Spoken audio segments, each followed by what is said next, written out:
Let us study food security. Food जो है हमारी बेसिक नीड है और हर एक इंसान को चाहिए फूड, क्योंकि वो हमें मिनिमम न्यूट्रिशन लेवल प्रोवाइड करता है।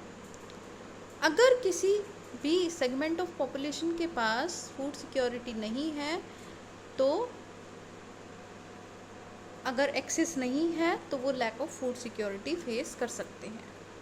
और हमारी कंट्री में बहुत सारे ऐसे लोग हैं जिनके पास फूड सिक्योरिटी नहीं है, और वो पॉपुलेशन बहुत ज़्यादा है कुछ रीजन्स में, और पर्टिकुलरली वो रीजन जहाँ जो लेस डेवलप्ड है, इकोनॉमिकली लेस डेवलप्ड है, हाई पॉवर्टी है, रिमोट एरियाज जो हैं वो ज़्यादातर हमारी कंट्री के नेचुरल डिज़ास्टर होता है वहाँ पे, और इसीलिए वहाँ पे अनसर्टेन फूड सप्लाई रहती है।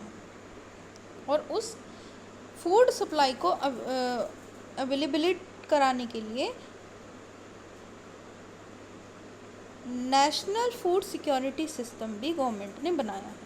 उसके दो कंपोनेंट है, एक है बफर स्टॉक बना के रखना, दूसरा है पीडीएस सिस्टम। बफर स्टॉक मतलब फूड ग्रेन्स को इकट्ठा करके एक जगह गोडाउन वगैरह में रख लेना, जिससे इन केस कहीं पे डिज़ास्टर आता है तो हम अपना वो सरप्लस फूड जो है वहाँ पे सप्लाई कर सकें। और पीडीएस सिस्टम, पीडीएस क्या है? एक प्रोग्राम है जिसमें फूड ग्रेन्स या अदर कमोडिटीज़ जो है वो सब्सिडाइज प्राइस पे रूरल या अर्बन एरिया में प्रोवाइड की जाती है।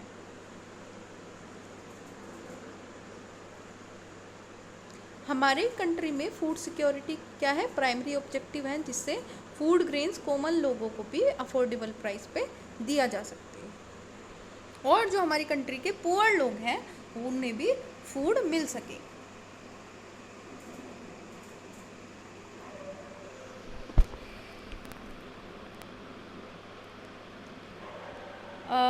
इस पॉलिसी का फोकस क्या है कि एग्रीकल्चर प्रोडक्शन को बढ़ाना, मिनिमम सपोर्ट प्राइस को फिक्स करना, जिससे वीट और राइस को वो प्रोक्योर कर सकें और स्टॉक को मेंटेन कर सकें। फूड कॉरपोरेशन ऑफ इंडिया वो उसका प्रोक्योर करता है, रिस्पॉन्सिबल है स्टॉक बनाने के लिए, और ये डिस्ट्रीब्यूशन का काम हमारा पीडीएस सिस्टम करता है। एफसीआई क्या करता है कि फार्मर्स को अनाउंस करता है मिनिमम सपोर्ट प्राइस, और सब्सिडीज़ प्रोवाइड करता है एग्रीकल्चर इनपुट पे, जैसे फर्टिलाइज़र, पावर, वाटर, इन सब पे। और लेकिन आज के टाइम पे ये सब्सिडीज़ जो है अनसस्टेनेबल लेवल पे पहुंच चुकी है, और लार्ज स्केल इनसफिशेंसी आ गई है in the use of scared inputs हमारे पास कम है और उन पे भी इनएफिशिएंसी है। एक्सेसिव और इम्प्रूडेंट तरीके से हम वाटर का, फर्टिलाइजर्स का यूज़ कर रहे हैं, जिसकी वजह से salinity, water logging, depletion of essential nutritional micro nutrients जो सॉइल के होते हैं वो डिप्लीट हो गए हैं। हाई एमएसपी सब्सिडीज़ इनपुट में और कमिटेड एफसीआई परचेज ने क्रॉपिंग पैटर्न को डिस्टॉर्ट कर दिया है। वीट और पैडी क्रॉप जो है वो ग्रो की जाती है ज़्यादातर, क्योंकि उन पे एमएसपी अच्छी मिल जाती है। पंजाब, हरियाणा का जो एरिया है वो हमारे इसके एग्जाम्पल है। तो इसी वजह से हमारी कंट्री में एक इम्बैलेंस आ गया है, इंटरक्रॉप पैरिटीज आ गई है। कंज्यूमर्स को भी ना दो पार्ट में डिवाइड कर दिया गया है, एक बिलो पॉवर्टी लाइन, एक above poverty line.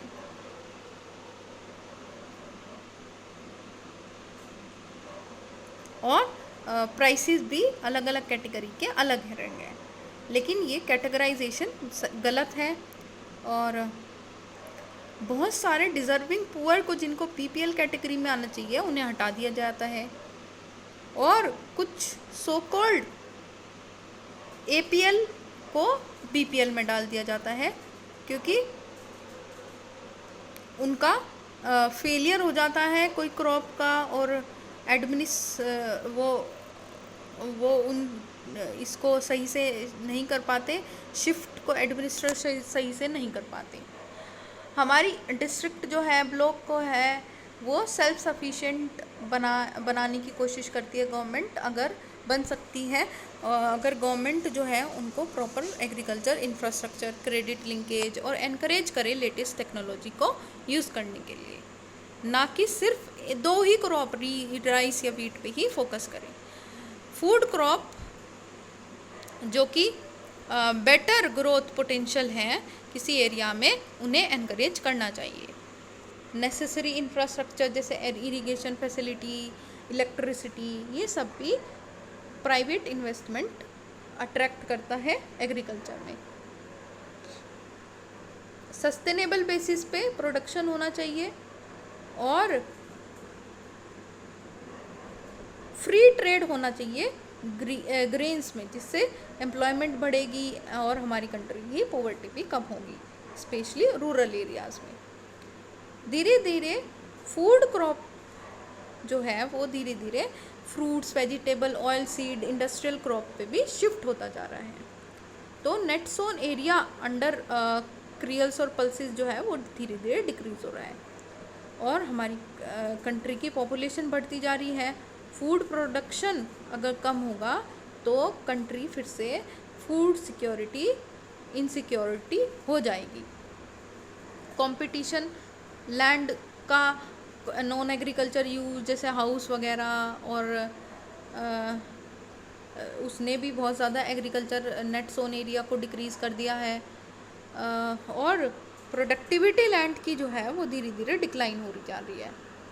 Fertiliser, pesticide, insecticides, इन सब को हम बहुत ज़्यादा यूज़ कर रहे हैं। सॉइल डिग्रेड हो रही है, स्कैर्सिटी ऑफ वाटर धीरे धीरे बढ़ती जा रही है, तो इरिगेशन बहुत ज़्यादा कर रहे हैं हम, और इनसफिशेंट वाटर मैनेजमेंट की वजह से वाटर लॉगिंग और सैलिनिटी बढ़ती जा रही है। और एक और रीज़न क्या है, लैंड डिग्रेडेशन।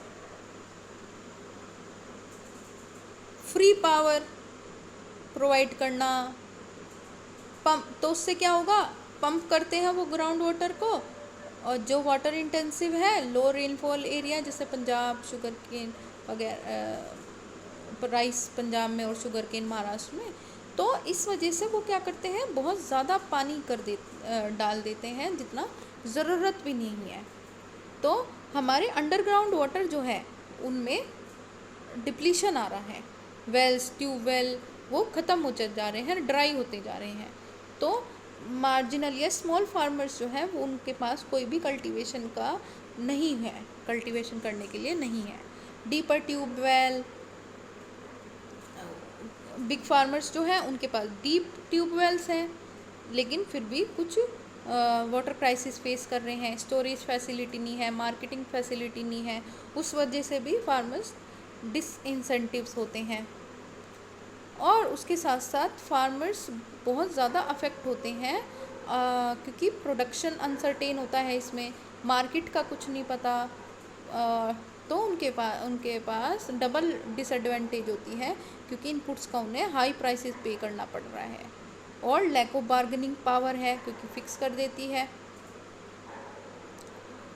और जो भी उनका प्रोडक्शन रीच करता है simultaneously, high power supply, higher the supply lower is the demand. अगर पावर, हाँ यही कि अगर सप्लाई ज़्यादा होगी वीट्स वगैरह की तो डिमांड कम होगी, तो इस वजह से सेल जो होती है उनके प्रोडक्ट की वो कम प्राइसेस पर होती है। तो अगर फूड सिक्योरिटी स्मॉल फार्मर्स की नहीं होगी तो सिक्योरिटी अगर स्मॉल फार्मर्स की नहीं होगी तो कोई भी फूड सिक्योरिटी नहीं आएगी। इम्पैक्ट ऑफ ग्लोबलाइजेशन आपके सिलेबस में नहीं है तो हम ये नहीं पढ़ेंगे, ठीक है। Thank you for watching, tell me how you like the video and share the video. Thank you.